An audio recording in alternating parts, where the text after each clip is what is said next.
Hello students, स्वागत है आपका हमारे चैनल लर्निंग रॉक्स पर।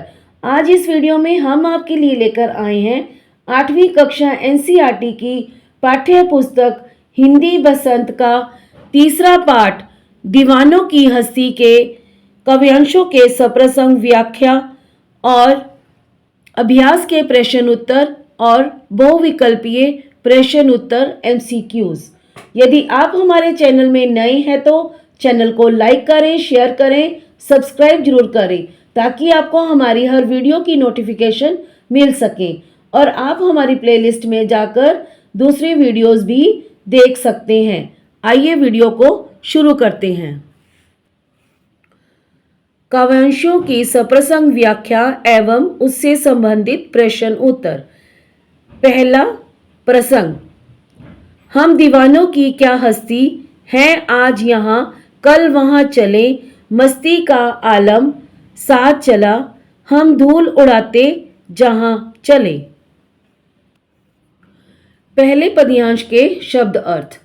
हस्ती, अस्तित्व, हैसियत, औकात, इन तीनों में से कोई भी एक आप लिख सकते हैं।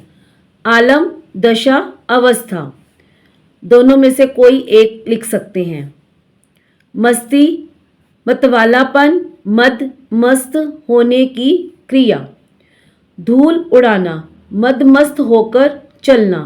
दीवाना, विशिष्ट, किसी वस्तु के लिए व्यग्र होना, पागलपन। अब हम करेंगे इसका प्रसंग। जब भी पैराग्राफ आए तो सबसे पहले इसका प्रसंग और व्याख्या लिखनी हमारे लिए बहुत जरूरी है। तो प्रसंग के अंदर हम कैसे शुरू करेंगे। प्रस्तुत पद्यांश हमारी हिंदी की पाठ्य पुस्तक बसंत में से दीवानों की हस्ती नामक कविता से लिया गया है। इसके कवि श्री भगवती चरण वर्मा हैं। इस कविता में कवि ने उन मनुष्यों का उल्लेख किया है जो दीवानों के समान मस्ती भरा जीवन और स्वच्छंद विचारधारा रखते हैं। उनकी यह विचारधारा दूसरों में खुशी और उत्साह का संचार करने वाली है। जब भी हम किसी पद्यांश का प्रसंग लिखेंगे तो हमने प्रस्तुत पद्यांश हमने ये लाइन जरूर लिखनी है और जो कविता का नाम है वो जरूर लिखना है और इसके कवि का नाम ये लिखना है। तो ये हमारे पद्यांश में ये 2-3 लाइनें हमारी आनी है। तो इसको यहाँ से लेके यहाँ तक अच्छी तरह से याद कर लेना है आपने। अब हम करेंगे प्रसंग के बाद हम इसकी करेंगे व्याख्या। यहाँ कवि भगवती चरण वर्मा ने दीवानगी और मतवालेपन का सुंदर और अनोखा वर्णन किया है।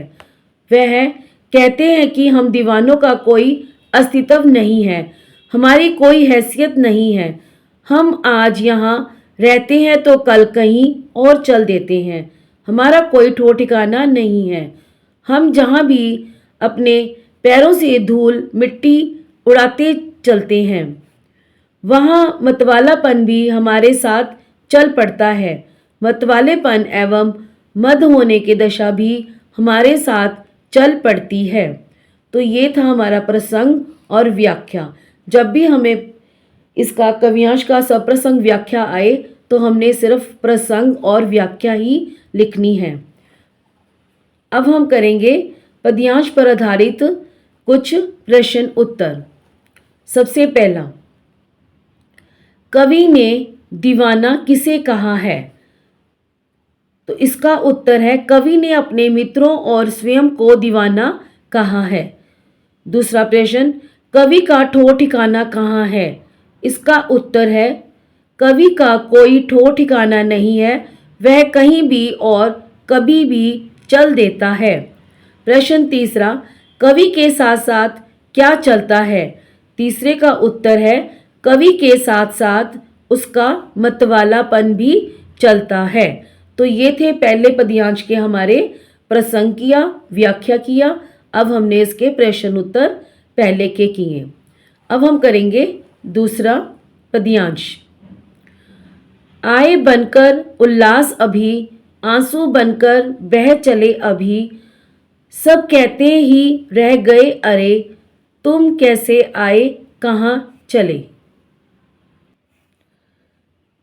इसके शब्दार्थ हैं उल्लास। उल्लास का मतलब है खुशी या आनंद। इसका प्रसंग है, प्रस्तुत पद्यांश हमारी हिंदी की पाठ्य पुस्तक बसंत में संकलित दीवानों की हस्ती नामक कविता से लिया गया है। इसके कवि भगवती चरण वर्मा है। इस कविता में कवि ने दीवानगी और मतवालेपन का सुंदर चित्र किया है। यहाँ कवि ने मस्ती बिखेरते मतवालेपन का सुंदर चित्रण किया है। ये अब इसकी हम व्याख्या करेंगे। यह कवि का कहना है कि हम कभी खुशी और उत्साह के रूप में चले आते हैं तो कभी दुख और आंसू के रूप में बनकर हम बह निकलते हैं। हमारे इसी स्वरूप को देखकर सभी लोग यही कहते रहते हैं कि तुम किस प्रकार के आए हो और यूं किस प्रकार वापस चल पड़े हो। भाव यह है कि अनन्य खुशी और दुख के आने और जाने पर लोगों के मन में प्रश्न उठना स्वाभाविक है। तो ये थे हमारा दूसरे के प्रसंग और व्याख्या। अब हम करेंगे दूसरे पद्यांश के उससे आधारित प्रश्न उत्तर। पहला प्रश्न, दीवाने किस प्रकार चले आते और जाते हैं? तो इसका उत्तर है, दीवाने कभी प्रसन्नता और उल्लास के रूप में चले आते हैं तो कभी आंसुओं के रूप में दुख को प्रकट करते हुए बह जाते हैं। दूसरा प्रश्न, लोगों के हृदय में क्या प्रश्न उठता है? दूसरे का उत्तर है, लोगों के हृदय में प्रश्न उठता है कि ये दीवाने किस प्रकार आते हैं और किस प्रकार चले जाते हैं। इनके हृदय में अचानक सुख और दुख के भाव कैसे उत्पन्न हो जाते हैं। तीसरा पद्यांश, किस ओर चले ये मत पूछो, चलना है बस इसीलिए चले, जग से उसका कुछ लिए चले, जग को अपना कुछ दिए चलें। तो इसके शब्द अर्थ है जग। जग को क्या कहते हैं? संसार या दुनिया। तो इसका हम प्रसंग करेंगे। प्रस्तुत पद्यांश हमारी हिंदी की पाठ्य पुस्तक बसंत में संकलित दीवानों की हस्ती नामक कविता से अवतरित है। इसके रचयिता भगवती चरण वर्मा है। कवि ने अपनी कविता में मस्ती के मोहक वातावरण का दृश्य चित्रित किया है। यहाँ कवि संसार से कुछ लेने और देने की बातें कर रहा है। इसकी व्याख्या है, यहाँ कवि का कहना है कि वह किस दिशा में क्यों और कैसे जा रहा है, यह बात कोई भी मत पूछो। हमें तो मात्र गति करनी है, इसलिए हम आगे की ओर बढ़े जा रहे हैं। हम इस संसार से उसकी कुछ चीज़ें, आदतें, स्वभाव आदि गुण लेकर जा रहे हैं और इस प्रकार को अपने गुण देकर हम तो अपने पथ पर चल दिए हैं। हम आगे की ओर बढ़ते जा रहे हैं। तो अब हम करेंगे इसी पद्यांश पर आधारित शब्द संबंधित प्रश्न उत्तर। पहला प्रश्न, दीवाने किस ओर चलते और क्यों?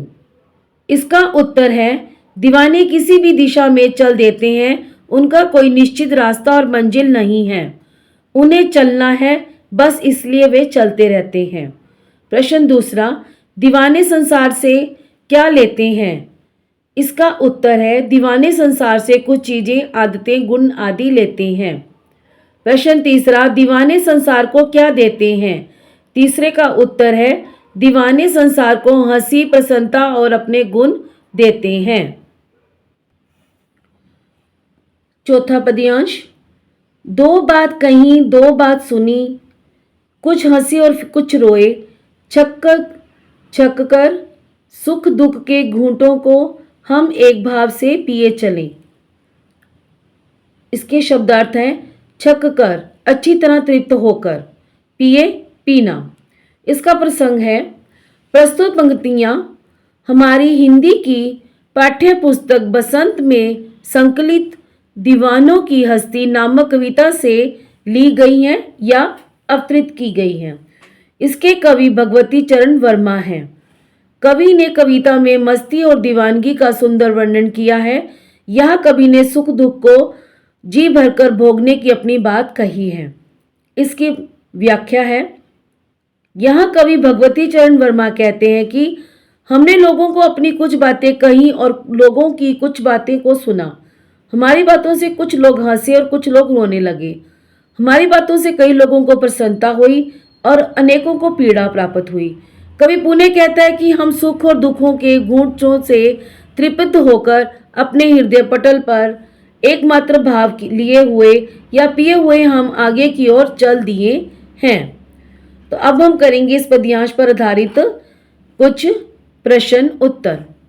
पहला प्रश्न, दीवाने किस प्रकार आगे बढ़ जाते हैं? इसका उत्तर है दीवाने कुछ बातें कहें और कुछ सुनकर बढ़ जाते हैं। वे दूसरों के सुख पर हंसते हैं और उनके दुख पर रोते हैं, उनके सुख दुख में भागीदार बनते हैं। प्रश्न दूसरा, दीवानों ने एक भाव से क्या पिया? दीवानों ने, इसका उत्तर है दीवानों ने दुनिया में रहते हुए दूसरों के सुख दुख को एक ही भाव से पिया। पांचवा पद्यांश, हम भीख मंगों की दुनिया में स्वच्छंद लुटाकर प्यार चले, हम एक निशानी सी उर पर ले असफलता का भार चले। इसके शब्द अर्थ हैं भीख मंगो भिखारी, स्वच्छंद स्वतंत्र, निशानी चिन्ह और हृदय, असफलता जीत प्राप्त ना होना या निराश होना, भार वजन या बोझ। इसका प्रसंग है प्रस्तुत पद्यांश हमारी हिंदी की पाठ्य पुस्तक बसंत में संकलित दीवानों की हस्ती नामक कविता से ली गई है या अवतरित है। इसके कवि भगवती चरण वर्मा है। कवि ने कविता में मस्ती के आलम को दर्शाया है। यहाँ कवि ने स्वच्छंद या स्वतंत्र रूप से प्यार लुटाने की बात कही है। इसकी व्याख्या है, कवि भगवती चरण वर्मा यहाँ कहते हैं कि वह भिखारियों की इस दुनिया में स्वतंत्र भाव से अपने प्यार को लुटाकर चल पड़े हैं। हम बिना किसी भेदभाव और स्वार्थ के अपने प्रेम को सभी में समान रूप से लुटाते और बांटते चल दिए हैं। हम अपने दिलों पर निराशा और हताशा का भाव एवं निशानी लिए चल पड़े हैं। हम निराशा और हताशा के रूप में असफलता को बटोरे जा रहे हैं। अब इस पद्यांश पर हम आधारित प्रश्न उत्तर करेंगे। पहला प्रश्न, भीख मंगों से क्या तात्पर्य है? दीवाने उन्हें क्या प्रदान करते हैं? इसका उत्तर है भीख मंगों से तात्पर्य है भीख मांगने वाले। दीवाने उन्हें अपने प्यार के भाव प्रदान करते हैं। प्रश्न दूसरा, दीवाने क्या लुटाकर आगे बढ़ गए? इसका उत्तर है दीवाने अपने हृदय में छिपे प्यार और सुख के भावों को उन भीखमंगों पर लुटाकर प्रस्थान कर गए। प्रश्न तीसरा, दीवानों के हृदय पर किसके निशान हैं? इसका उत्तर है दीवानों के हृदय पर निराशा और हताशा के निशान हैं। छठा पद्यांश, अब अपना और पराया क्या, आबाद रहे रुकने वाले, हम स्वयं बंधे थे और स्वयं हम अपने बंधन तोड़ चले। इसके शब्दार्थ हैं अपना स्वयं को, पराया दूसरे का, आबाद खुश रहो, बंधन बेड़ियां। तो इसका प्रसंग है, प्रस्तुत पंक्तियां हमारी हिंदी की पाठ्य पुस्तक बसंत में संकलित दीवानों की हस्ती नामक कविता से ली गई है। इसके कवि भगवती चरण वर्मा है। कवि ने कविता में सच्चे और अनोखे मतवालेपन का वर्णन किया है। यहाँ कवि अपने पराये के भेद को बुलाकर सभी को खुश रहने की बात कहता है। इसकी व्याख्या है, कवि प्रस्तुत पंक्तियों में कहता है कि अब हम इस संसार में अपना और पराया क्या है, अब तेरा मेरा वाली भावना पूर्णतः समाप्त हो चुकी है। कवि अब जग में रहने और रुकने वाले लोगों को खुश रहने की बात कहता है। अब कवि की विरोधाभास नीति का पता चलता है और वह कहता है कि वह खुद ही किसी बंधन में बंधे थे, लेकिन अब खुद हम अपने बंधनों को तोड़कर आगे की ओर चल पड़े हैं। छठे पद्यांश पर आधारित प्रश्न उत्तर। पहला प्रश्न, दीवाने क्या इच्छा करते हैं? इसका उत्तर है दीवाने मानते हैं कि संसार में ना तो कुछ अपना है ना ही पराया। इस दुनिया में रहने वाले सदा यह आबाद रहें, बने रहें। प्रश्न दूसरा, दीवानों को किसने समाज के साथ बांधा था और किसने उनके बंधनों को तोड़ डाला? इसका उत्तर है दीवाने स्वयं ही इस संसार में बंधे थे और उन्होंने स्वयं ही इससे अपना बंधन तोड़ा है। वे अपनी इच्छा के स्वयं मालिक हैं। तो ये थे इस कविता के पद्यांश पर आधारित प्रसंग, व्याख्या और प्रश्न उत्तर। अब हम करेंगे इस कविता के अभ्यास के प्रश्न उत्तर। अभ्यास के प्रश्नों के उत्तर। पहला प्रश्न, कवि ने अपने आने के उल्लास और जाने को आंसू बनकर बह जाना क्यों कहा है? इसका उत्तर है कवि ने अपने आने को उल्लास इसलिए कहा है क्योंकि उनके आने से लोगों के मन और चित्त दोनों खुश हो जाते हैं, लोगों के दिलों की कलियां खिल जाती हैं। दूसरी तरफ उसने स्वयं के जाने को आंसू इसलिए कहा है क्योंकि उसके जाने से लोगों के मन में दुख उत्पन्न होता है, लोग उसकी कमी को अनुभव करते हैं, इसलिए स्वयं को आंसू बनकर बह जाना कहा है। प्रश्न दूसरा, भीखमंगों की दुनिया में बेरोक प्यार लौटाने वाला कवि ऐसा क्यों कहता है कि वह अपने हृदय पर असफलता का एक निशान भार की तरह लेकर जा रहा है? क्या वह निराश है या प्रसन्न है? इसका उत्तर है कवि भीखमंगों की दुनिया में बेरोक प्यार लौटाने के लिए कहता है, किंतु वह अपने कार्य में पूर्णतः सफल नहीं हो पाता। अपनी इस असफलता को वह एक निशान भार की तरह लेकर जा रहा है। यह कवि की निराशा है जो उसके मन में निराशा की भावना को बढ़ाती जा रही थी।